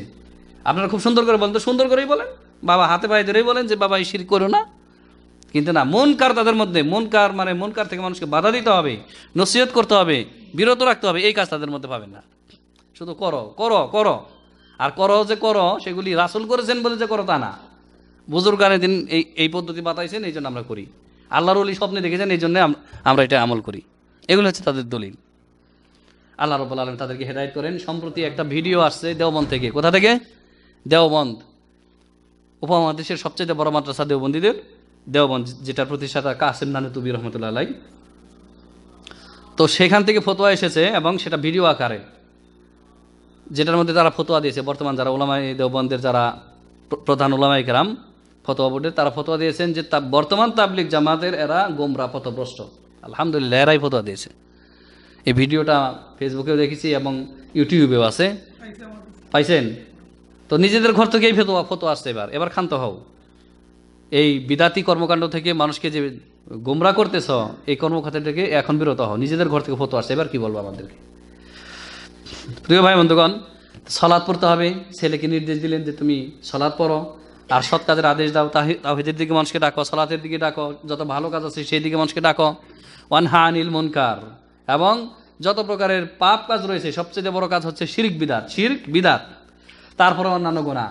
এই পাপ কাজ থেকে মানুষদেরকে বিরত থাকতে নির্দেশ দেওয়ার, মানুষকে সৎ কাজের আদেশ দান করা এবং মুনকার থেকে প্রতিহত করা, এর কয়টি স্তর রয়েছে? 3টি। মুখে বলা না, আগে তো মুখে বলো না, যদি আপনার সামর্থ্য থাকে হাত দিয়ে বাধা দেয়া। নবী সাল্লাল্লাহু আলাইহি ওয়াসাল্লামের আরেক হাদিস রয়েছে, মুসলিম শরীফের হাদিস, তোমাদের মধ্যে যে ব্যক্তি মুনকার দেখে, মান রাআ মিনকুম মুনকার ফালিয়ুগাইয়িরহু বিয়াদিহি, তোমাদের মধ্যে যে ব্যক্তি মুনকার দেখে, মানে কোরআন হাদিস বিরোধী কাজকর্ম যত রয়েছে সব হচ্ছে মুনকার, ফালিয়ুগাইয়িরহু বিয়াদিহি, সে যেন তা হাত দিয়ে প্রতিহত করে। ফাইল্লাম ইস্তাতি, যদি সম্ভব না হয়, ক্ষমতা নাই সেখানে, ফাবি লিসানি, তাহলে মুখ দিয়ে যেন সুন্দরভাবে সেটা বলে প্রতিহত করার চেষ্টা করে, যে ক্ষান্ত হও, এগুলি থেকে বিরত হও, ছেড়ে দাও, এ কাজ পরিত্যাগ করো, মুখ দিয়ে বলতে হবে। তাও যদি বলার সাহস না হয়, যে বললে মেরে দেবে, ফাবি কলবিহি, তাহলে অন্তর থেকে ঘৃণা করতে হবে। অন্তর থেকে ঘৃণা, এর অর্থ কি ভাই? শুধু ঘৃণা করে চলে আসলেন ব্যাস না, অন্তর থেকে ঘৃণা করারও একটা ধরন রয়েছে, যে আপনি প্ল্যান করবেন যে কিভাবে এই কাজটা বন্ধ করা যায়। এটা অন্তর থেকে হয় কি না, যে এটাকে কিভাবে পরিবর্তন করা যায়, আমি পারলাম না তো আরেকজন ভালো লোক দিয়ে বলাই, এরকম প্ল্যান করতে হবে। এটা হচ্ছে অন্তর দিয়ে ঘৃণার অর্থ। আর এইরকম অন্তর দিয়ে ঘৃণা করার স্তরটা হচ্ছে দুর্বল ইমানের কাজ। নবী সাল্লাল্লাহু আলাইহি ওয়াসাল্লাম বলেছেন ওয়াযালিকা আদআফুল ঈমান, এটা হচ্ছে অধিক দুর্বল ইমানের কাজ, যে আপনি মুখ দিয়েও বলতে পারলেন, হাত দিয়েও ফিরাতে পারলেন না, মুখ দিয়েও বলতে পারলেন না, অন্তর দিয়ে ঘৃণা করলেন, এটা হচ্ছে দুর্বল ইমানের কাজ, সর্বনিম্ন। আর সেটাও যদি আপনার মধ্যে আমার মধ্যে না থাকে, তাহলে তো রক্ষা পাওয়া যাবে না। আল্লাহর আযাব গজব যখন আসবে, শুধু বাইসা বাইসা পাপীদেরকে মারবে, তাই না? আমি তো তসবিহ নিয়ে আল্লাহ আল্লাহ করবো, তখন লা ইলাহা ইল্লাল্লাহ, কেউ আজান দেবো, কেউ জিকির শুরু করে দেবো, বাঁচতে পারবো? সব একসাথে হালাক হয়ে যাবে, হালাকু জামিয়ান। প্রিয় ভাই বন্ধুগণ, তো লোকমান আলাইহিস সালাম তার ছেলেকে সালাতের নির্দেশ দিচ্ছেন, সৎ কাজের আদেশ করার জন্য বলতেছেন, আর অসৎ কাজ থেকে নিষেধ করার জন্য বলতেছেন। আপনি বাবা হয়েছি বা বাবা হব, ছেলের প্রতি কি কর্তব্য করণীয়, এই আয়াত থেকে তার শিক্ষা নিতে হবে, ঠিক কিনা? আল্লাহ তৌফিক দান করুন, আল্লাহুম্মা আমিন। লোকমান আলাইহিস সালাম বলতেছেন ওয়াসবির আলা মা আসাবাক, তারপরে বলতেছেন যে সালাত কায়েম করো। সৎ কাজের আদেশ দিতে গেলে আর অসৎ কাজ থেকে মানুষকে নিষেধ করতে গেলে মানুষ আপনাকে ফুলের মালা দেবে নাকি? প্রতিবাদ করবে, তারা আপনাকে প্রতিহত করার চেষ্টা করবে, আপনাকে কষ্ট দেবে, গালিগালাজ করবে, মার পর্যন্ত দেবে। কি দেবে? মার পর্যন্ত দেবে। তখন বলতেছেন ছেলেকে ওয়াসবির আলা মা আসাবাক, যে মুসিবত তোমাকে স্পর্শ করবে তার উপরে ধৈর্য ধারণ করো। আসসাবরু আলা বালা, এর আগে বলেছি সবর 3 প্রকার। কয় প্রকার? আসসাবরু আলা তাআতিল্লাহ, আল্লাহর আনুগত্যের উপর ধৈর্য ধারণ করা। হ্যাঁ, আসসাবরু আলা মাসিয়াতিল্লাহ, আল্লাহর নাফরমানি থেকে বেঁচে থাকার ক্ষেত্রে ধৈর্য ধারণ। ওয়াসসাবরু আলা বালা, আর বালা মুসিবত আসলে, কষ্ট আসলে, দাওয়াতি কাজ করতে গেলে যে কষ্ট আসবে, গালিগালাজ আসবে, মার আসবে, সেই ক্ষেত্রে কি করতে হবে? ধৈর্য ধারণ করতে হবে। তাই বলতেছেন ওয়াসবির আলা মা আসাবাক ইন্না যালিকা মিন আজমিল উমুর। আর এই যে সালাত কায়েম করা, 5 ওয়াক্ত সালাত কায়েম করা, সৎ কাজে আদেশ দান করা, অসৎ কাজ থেকে নিষেধ করা মানুষকে, এটা খুব সাহসীর কাজ, এটা দৃঢ় প্রতিজ্ঞাবান যারা, তাদের কাজ এটা বুকের পাটা শক্ত থাকলে করা যায়। সমাজে তো বহু আল্লাহর ইবাদত করে রয়েছেন, কিন্তু সৎ কাজে আদেশ, অসৎ কাজ থেকে নিষেধ কয়জন করতে পারে বলেন? এর জন্য যালিকা মিন আজমিল উমুর, দৃঢ় প্রতিজ্ঞা থাকতে হবে এবং মজবুত ঈমান থাকতে হবে। তারপরে সর্বশেষ যে নসিহত তিনি করতেছেন ছেলেকে, ওয়ালা তুসাইর খাদ্দাকা লিন-নাস, আর অহংকার বশত তুমি মানুষের দিক থেকে তোমার মুখ ফিরিয়ে নিও না। ছেলেকে বলতেছেন অহংকার এমন একটা কাবিরা গুনাহ। অহংকারের জায়গা কোথায় ভাই? অন্তরের পাবে এটি, কিন্তু এটা অন্তরে থাকার পরে তার চেহারায় বা তার দেহে অঙ্গ প্রত্যঙ্গে প্রকাশ পায় না? হয় না? কথাবার্তায়, চালচলনে প্রকাশ পায়। ছেলেকে বলতেছেন ওয়ালা তুসাইর খাদ্দাকা লিন-নাস ওয়ালা তামশি ফিল আরদি মারহা, তুমি অহংকার বশত মানুষের মুখ থেকে তোমার গালকে, তোমার চেহারাকে ফিরিয়ে নিও না। অহংকার কাকে বলে? নবী সাল্লাল্লাহু আলাইহি ওয়াসাল্লাম একটি হাদিসে ইরশাদ করেছেন যে মানুষের জন্য মন্দ হওয়ার জন্য এতটুকুই যথেষ্ট। হাসবি মিনাশ শাররি, কোনো ব্যক্তির মন্দ হওয়ার জন্য, জঘন্য হওয়ার জন্য এতটুকুই যথেষ্ট যে আইয়াহকিরু আখাহুল মুসলিম, তার কোনো মুসলিম ভাইকে সে তুচ্ছ মনে করে, ছোট মনে করে। বড় আলেম হয়েছে, এলেমের অহংকার আছে না নাই কিছু লোকের, তাহলে ওই এলেমে কোনো লাভ হবে? কোনো লাভ হবে না। এলেম, যত এলেম অর্জন করবে, আলেম হবে, ভালো আলেম হবে, তত বিনয়ী হবে মানুষের প্রতি, তাই না? আমরা যা দেখি আলহামদুলিল্লাহ, এটা আমরা আল্লাহর প্রশংসা করি যে আমাদের যারা মাশায়েখ, যারা সহিহ আকীদার যারা আলেমগণ রয়েছেন, যে যত বড় আলেম সে তত বড় বিনয়ী। মাশাআল্লাহ, মনেই হয় না তাদের সাথে মিশলে, মনেই হয় না যে এত বড় আলেমী দিন তিনি, মানুষের সাথে এমনভাবে মিশেন।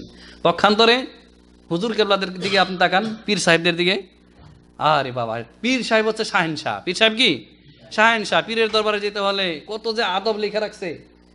পীরের সামনে কোনো নফল ইবাদত করা যাবে না, পীরের অনুমতি ছাড়া পীরের বর্তনে খাওয়া যাবে না, পীরের পেয়ালার মধ্যে পানি পান করা যাবে না, কত যে পীরের আদব লিখে রাখছে। মানে পীর মানে সে শাহেনশাহ, আর মুরিদ মানে ও তো মিসকিন। ওয়ালাস তুসাইর খাদ্দাকা লিন্নাস, তুমি হে বৎস মানুষের সাথে অহংকার বশত মুখ ফিরিয়ে নিও না, আর জমিনে অহংকারের সাথে চলাফেরা করো না। ইন্নাল্লাহা লা ইউহিব্বু কুল্লা মুখতালিন ফখুর, কেননা আল্লাহ রাব্বুল আলামিন কোনো অহংকারীকে ভালোবাসেন না। অহংকার হচ্ছে আল্লাহর চাদর। আল্লাহ তাআলা বলেছেন হাদিসে কুদসিতে, অহংকার হচ্ছে আল্লাহর চাদর, সুতরাং সেটা নিয়ে তোমরা টানা হেসরা করিও না। আর কিভাবে চলাফেরা করতে হবে এই নসিহত করে শেষ দিচ্ছি, বা এটাই শেষ নসিহত লোকমান আলাইহিস সালামের। ওয়াকসিদ ফি মাশিকা, আর তুমি চলাফেরার ক্ষেত্রে মধ্যপন্থা অবলম্বন করো। ওয়াগদুদ মিন সাউতিক, আর তোমার কণ্ঠস্বরকে নিচু করো। কণ্ঠস্বরকে, কথা বলার ক্ষেত্রে, মানুষকে ডাকার ক্ষেত্রে, সর্বক্ষেত্রে কণ্ঠস্বরকে নিচু করো। কেননা ইন্না আনকারাল আসওয়াতি লা সাউতুল হামির, কেননা শ্রুতিকটুর আওয়াজ, বিকট আওয়াজ, যা শুনতে খুবই খারাপ লাগে, সেটা হচ্ছে গাধার আওয়াজ। কিসের আওয়াজ? গাধা। চতুষ্পদ জন্তু যে গাধা রয়েছে, এটার ডাক কিন্তু সচরাচর শোনা যায় না, কিন্তু যখন সে ডাকে, এর সাথে মানে বিশ্রী ডাক আর কোনো প্রাণীর নাই। এই জন্য আল্লাহ তাআলা বলেছেন এই লোকমান আলাইহিস সালামের ভাষায় যে এমন উঁচু আওয়াজে মানুষের সাথে তর্ক, বাহস বা কথাবার্তা বলো না, যেটা শুনতে খুবই বিশ্রী শোনা যায়। এটা তো গাধাদের আওয়াজ, গাধা যে প্রাণী রয়েছে এরকম আওয়াজ, তার আওয়াজ এটা। সুতরাং মুমিন মুসলিম কথা বলবে ভদ্রভাবে, সুন্দরভাবে, সাবলীলভাবে এবং নিচু স্বরে, নিচু আওয়াজে। নবী সাল্লাল্লাহু আলাইহি সাল্লামের সাথে সাহাবায়ে কেরাম কথা বলতেন, বা সাহাবায়ে কেরামের সাথে নবী সাল্লাল্লাহু আলাইহি সাল্লাম কথা বলতেন এমন আওয়াজে, খুবই একেবারে নিচু আওয়াজে, যে একটু দূরে থেকে শোনা যেত না যে কি বলা হচ্ছে। সুতরাং কথা বলার ক্ষেত্রে আমাদের দেশে, আমরা এমন দেশের মানুষ, আমরা কথা বলার ক্ষেত্রে এমনভাবে কথা বলি মনে হচ্ছে ঝগড়া হচ্ছে, মারামারি লেগেই গেছে। আর আরবদেরকে দেখবেন এই দেশে দুইজন ইমামের সাথে কথা বলতেছে, এমনভাবে কথা বলতেছে এইখান থেকে শোনা যায় না। দেখেন না, একটা অভ্যাসের ব্যাপার ভাই, অভ্যাস করলেই হয়ে যায়। আসলে আমরা চিল্লাইতে অভ্যাস, তো আমরা তো মিছিল মিটিং করার জাতি, আন্দোলনের সময় বড় বড় আওয়াজে সুর তুলি, তাই না? তাকবীর দেই, মারহাবা দেই, তারপর আন্দোলন জ্বালাও পোড়াও আন্দোলন, বড় বড় আওয়াজ করে অভ্যাস, ছোট ছোট কথা বলতে পারি না। কিন্তু লোকমান আলাইহিস সালাম বলতেছেন ওয়াকসিদ ফি মাশইকা ওয়াগদুদ মিন সাউতিক, হে বৎস চলাফেরার ক্ষেত্রে মধ্যপন্থা অবলম্বন করো, আর তুমি নিচু সুরে কথা বলো, নিচু আওয়াজে কথা বলো, তোমার কণ্ঠস্বরকে নিচু করো। ইন্না আনকারাল আসওয়াতি লা সাউতুল হামির, আর আওয়াজ সমূহের মধ্যে সবচাইতে আনকার বলা হয়, সবচাইতে নিকৃষ্ট আওয়াজ, সেটা হচ্ছে গাধার আওয়াজ। তো গাধার মতো চিল্লাচিল্লি, এটা কোনো মুমিনের জন্য শোভা পায় না। এই ছিল লোকমান আলাইহিস সালামের ছেলের প্রতি তার মূল্যবান নসিহত বা উপদেশ বাণী, যেগুলি আল্লাহ রাব্বুল আলামিন সূরা লোকমানে আমাদের জন্য এবং কিয়ামত পর্যন্ত আগত সমস্ত মুমিন মুসলিমের জন্য স্মারকলিপি হিসেবে এখানে উল্লেখ করেছেন। আল্লাহ সুবহানাহু ওয়া তাআলা, আমরা যারা দায়িত্বশীল হয়েছি, পরিবারের গার্জিয়ান হয়েছি, বাবা হয়েছি, ছেলে মেয়ের জনক হয়েছি, আল্লাহ সুবহানাহু ওয়া তাআলা আমাদেরকে ছেলেদের দায়িত্বের ক্ষেত্রে লোকমান আলাইহিস সালামের মতো ভূমিকা পালন করার তৌফিক দান করুন, আল্লাহুম্মা আমিন। এবং তিনি যেই নসিহতগুলি ছেলেকে করেছিলেন, ওই রকম নসিহত যেন আমরা আমাদের ছেলে মেয়েদেরকে করতে পারি, এবং ছেলে মেয়েদেরকে যেন আমাদের চক্ষু শীতলকারী আল্লাহ তাআলা বানিয়ে দেন, আল্লাহুম্মা আমিন। ওয়া সাল্লাল্লাহু ওয়া সাল্লামু আলা নবিয়িনা মুহাম্মদ ওয়া আলা আলিহি ওয়া সাহবিহি আজমাইন। আসসালামু আলাইকুম ওয়া রাহমাতুল্লাহি ওয়া বারাকাতুহু।